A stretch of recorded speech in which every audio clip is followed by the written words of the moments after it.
Mas. Dulu kan katanya zaman modern itu bikin kita jadi lebih rasional ya Mas ya. Yang mana nanti akan meninggalkan agama dan Tuhan. Tapi kok data 2024-2025 di Barat menunjukkan hal yang anomali ya Mas ya. Misalnya Gen Z sekarang pada lari ke astrologi, tarot, dan bahkan spiritual praktis kayak yoga. Terus yang kedua ini yang agak lucu Mas, bahwa narasi soal Islam di Barat itu baru bagus. Terutama kemarin sempat ada sosial eksperimen ibu-ibu minta makanan untuk bayinya dari semua yang nolong itu adalah masjid-masjid Mas.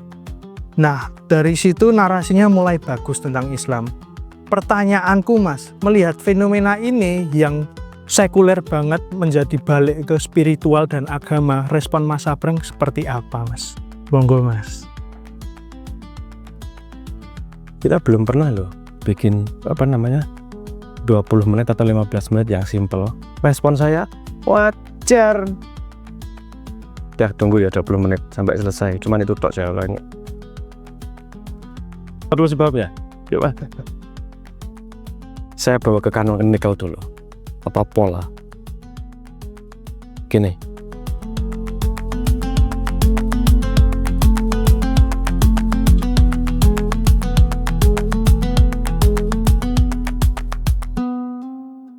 Banyak loh pola di alam. Itu untuk mencapai titik equilibrium itu pasti overshot atau undershot. Masih melalui pendulum pun pasti kanan kiri terus lama-lama sampai pada posisi tengahnya, posisi equilibrium, posisi seimbangnya. Sound wave sama, panah lama equilibriumnya. Wajar kalau itu kemudian menurun pada mayoriti manusia. Manusia kan selalu cari yang dia merasa kurang. Contoh paling sederhana, kamu kalau lagi sakit berdoa manggilnya Tuhan yang Maha Penyembuh. Kalau lagi miskin ya Tuhan Maha Memperkaya. Kalau ya memanggil sesuatu yang kurang. Pada konsep yang sama, ketika merasa terlalu dikekang oleh peraturan, cari kebebasan. Terlalu bebas, cari peraturan. Sama rule-nya. Sebuah titik tertentu, jengah, cari alternatif.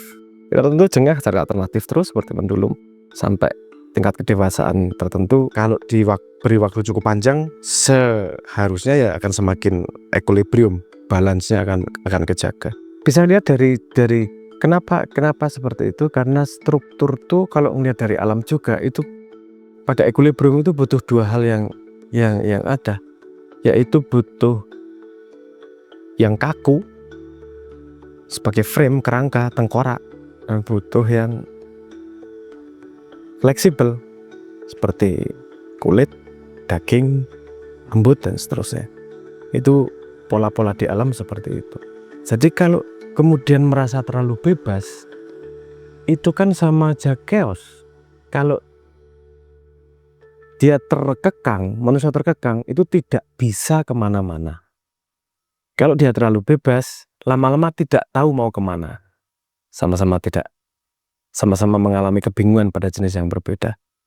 Nah akhirnya akan kerasa nih kalau terlalu chaos dalam society, pasti butuh sesuatu yang kaku dong, butuh rule dong paling enggak.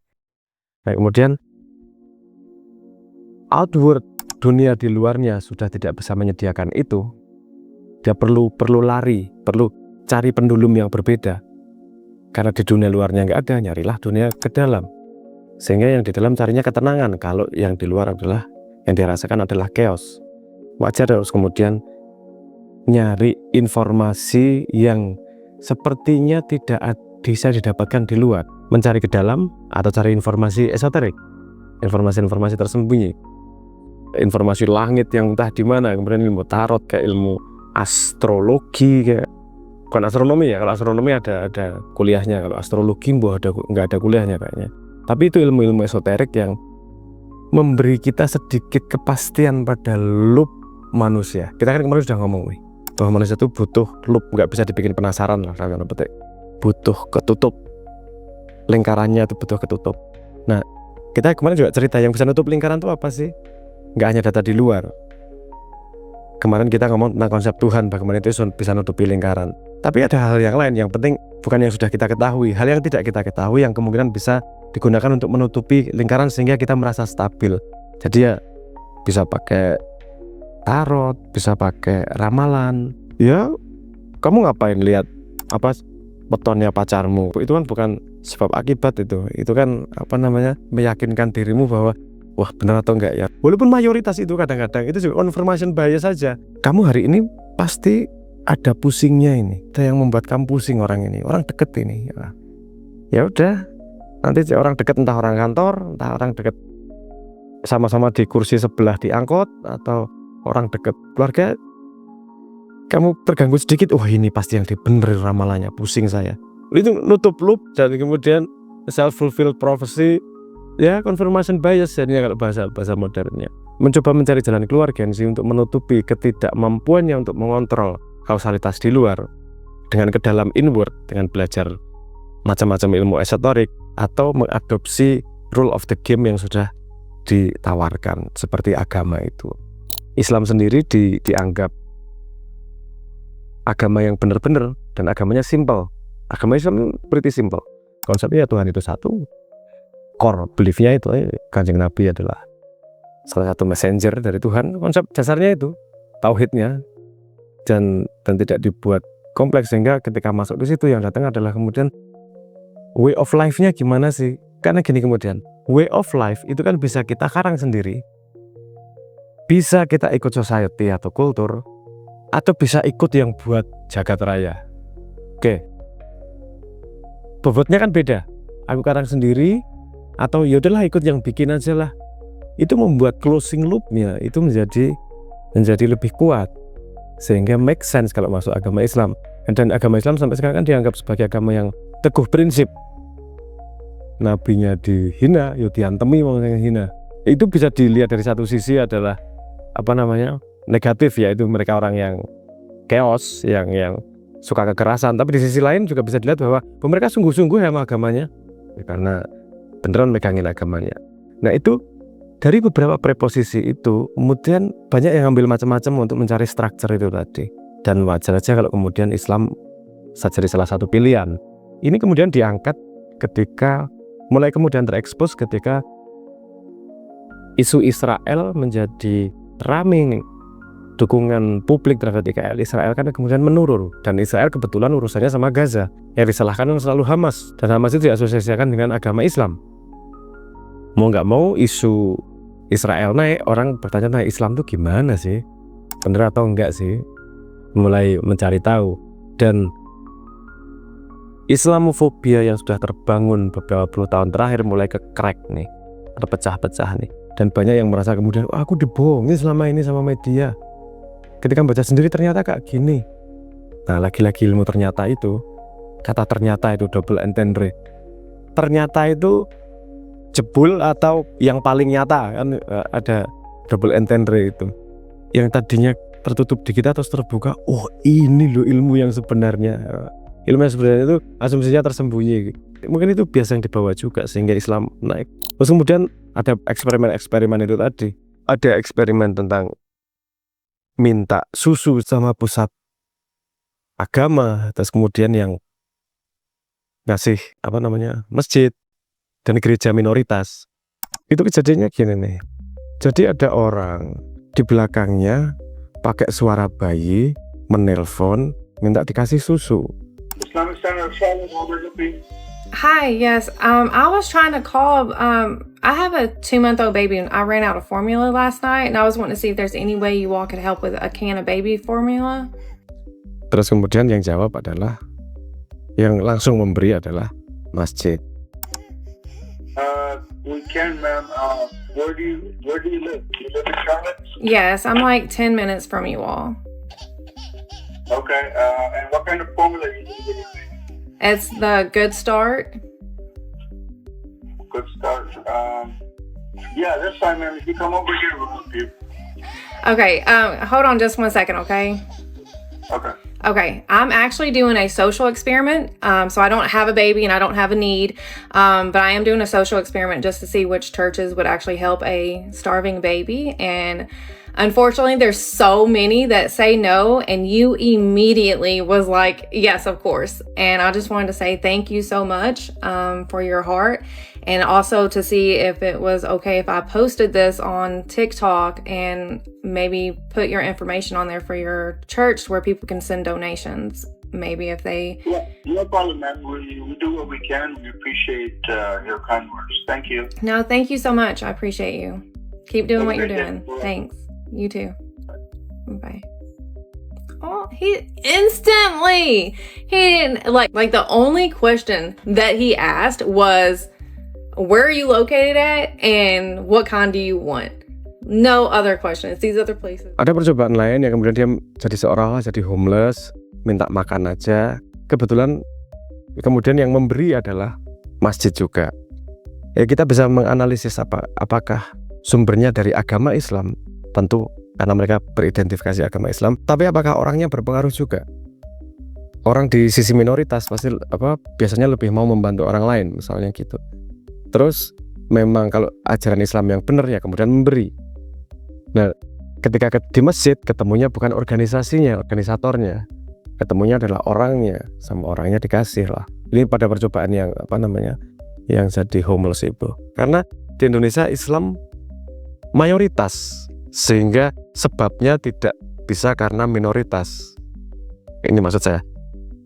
Ketika di luar itu Islam itu minoritas, jadi mereka akan secara strategik akan baik untuk berintegrasi dengan komunitasnya, sehingga kalau dimintain menolong itu secara strategik lebih baik daripada tidak menolong dari sudut pandang survival sebelum dimasukin Islam. Tapi kalaupun ditumpuk Islam bisa juga karena dorongan agama Islam untuk membantu orang lain. Oke, kita melakukan penelitian nih, faktor di Indonesia Islam bukanlah minoritas, artinya mayoritas. Kalau beneran memang karena orangnya melakukan dengan benar, kita melakukan percobaan mirip-mirip nih. Ya, misalnya kita di Indonesia, coba minta bantuan kepada masjid. Tapi kalau di Indonesia karena mayoritas, masjid itu belum tentu punya organisasional. Mereka cuma punya infak. Saya berpikir, apakah semua masjid Islam kayak gini ya? Kalau di Jogja ada yang namanya Jogokarian. Itu yang punya image kayak gitu. Datang, minta bantuan langsung dibantuin karena policy-nya memang seperti itu. Juga orang-orangnya juga memang mau mengadopsi attitude itu.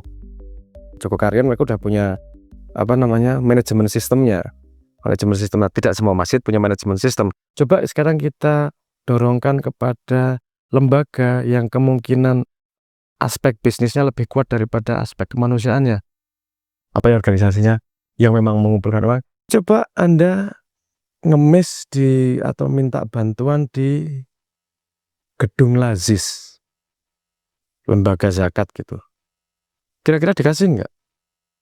Saya nggak ngomong dikasih atau enggak ya.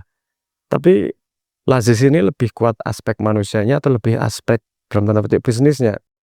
Nyetesnya kan gampang. Tinggal ke depan Lazis, kantor Lazis minta sedekah. Apakah duit-duit sodakoh itu tadi diberikan oleh kantor itu kepada orang yang membutuhkan di depan kantornya? Bisa jadi enggak loh, tapi ya seru. Belum ada yang melakukan percobaan ini sih. Di Indonesia ya. Kalau ngomong gampangnya kan gini, nggak ada dalam program. Jadi saya nggak bisa ngasih. Mungkin bisa dimengerti. Karena argumennya, loh kalau saya kasih, nanti semua orang datang dong. Problemnya kalau semua orang datang apa? Berarti orang jadi malas, nggak mau kerja. Jadi melebar ini. Lebih baik lagi sebenarnya, kalau kemudian memang orang yang pantas diberi sesuatu, itu memang dimarking sama pemerintah. Datanya yang benar nih. Wah, Noel senyum-senyum misalnya yang pemerintah aja. Saya nggak ngomong mana baik mana buruk, tapi ini masalah yang kompleks. Saya mungkin terlalu melebar ngomong tentang itu. Tapi fakta itu saya sebenarnya juga memonitor bahwa banyak kemudian yang berbelok membela Islam karena merasa dibohongi dengan Islamofobia, dengan fear-mongering, nakut-nakuti dengan Islam. Kalau mau ngelihat video juga banyak yang salah paham tentang apakah syariah law, apakah hukum batu rajam dan seterusnya. Tapi ketika dijelaskan jadi paham dan semakin banyak arus seperti itu. Di sisi lain, generasi sekarang butuh structure. Dia butuh ada yang stabil dalam dirinya. Kalau tidak mau diatur orang lain, paling nggak aku diatur Tuhan deh, nggak apa-apa deh. Nah kalau konsepnya gitu, nggak mau diatur orang lain karena sudah tidak percaya sama negaranya misalnya, sama pemerintahannya, ya wis aku tak diatur sama Tuhan wae. Itu jalan diatur oleh Tuhan adalah mengikuti agama itu tadi. Ya. Jadi kalau mau dirangkum sebenarnya, kita masuk pendulumnya lagi berbalik ini. Yang tadinya kita mengelulukan kebebasan, tapi ternyata kebebasan yang tanpa batas itu juga menakutkan. Kita jika membuat chaos, kita butuh structure nih. Butuh sesuatu yang rigid, yang bisa dipercaya. Sehingga carilah alternatif-alternatif ilmu-ilmu lawas, esoterik yang orang tidak banyak tahu. Karena itu dianggap tersembunyi dan mengandung sesuatu yang entah apalah itu. Terus satu lagi agama. Karena mengikuti agama adalah mengikuti Tuhan, bukan mengikuti orang lain. Kita dapat pelajaran rumus itu aja. Butuh yang bisa kita percaya kaku. Tulang itu selalu kaku, nggak pernah lunak.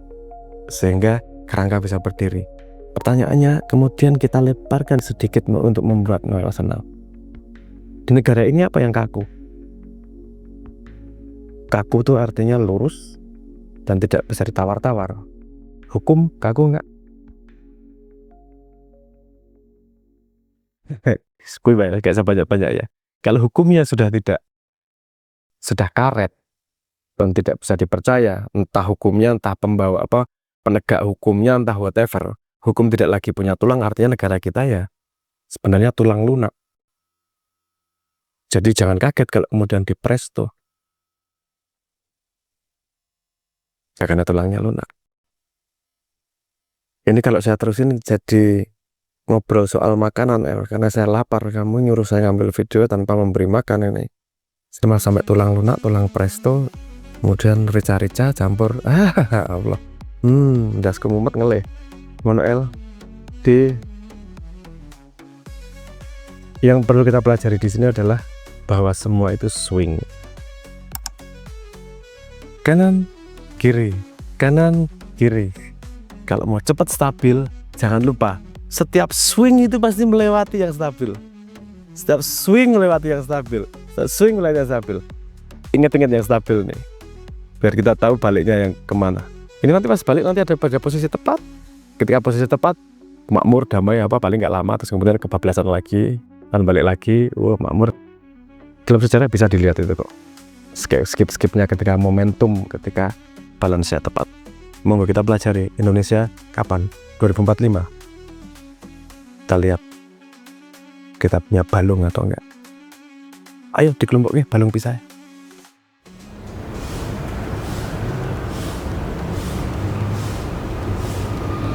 Sana sekarang gue koda Sama wis closing tapi. wes kerasa kok.